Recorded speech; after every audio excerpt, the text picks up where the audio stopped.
Welcome to Kenton's videos. Enjoy the video. In this video, I will explain how to make quinoa taste like rice. Start by rinsing your quinoa thoroughly. This essential step removes saponin, a natural bitter coating that can give quinoa an unpleasant taste. Place your quinoa in a fine mesh sieve and rinse it under cold running water for at least 30 seconds or until the water runs completely clear. This simple action makes a huge difference in achieving a mild, rice-like flavor, ensuring your dish is delicious and enjoyable.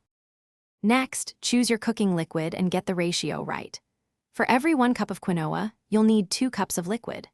While water is a perfectly neutral choice to mimic rice, using a mild vegetable or chicken broth can add a subtle depth of flavor without overpowering the quinoa's natural taste.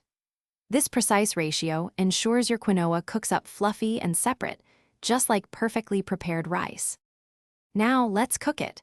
Combine your rinsed quinoa and chosen liquid in a saucepan. Bring the mixture to a boil over medium-high heat, then immediately reduce the heat to low. Cover the saucepan tightly and let it simmer gently for about 15 minutes, or until all the liquid has been absorbed.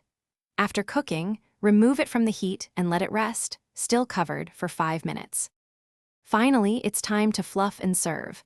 After the 5-minute rest, remove the lid and gently fluff the quinoa with a fork. This action separates the grains, giving it that light, airy texture similar to rice. A pinch of salt can enhance its natural, mild flavor. Your perfectly cooked, rice-like quinoa is now ready to be enjoyed as a versatile and healthy addition to any meal. Thanks for watching. Consider subscribing if we helped you.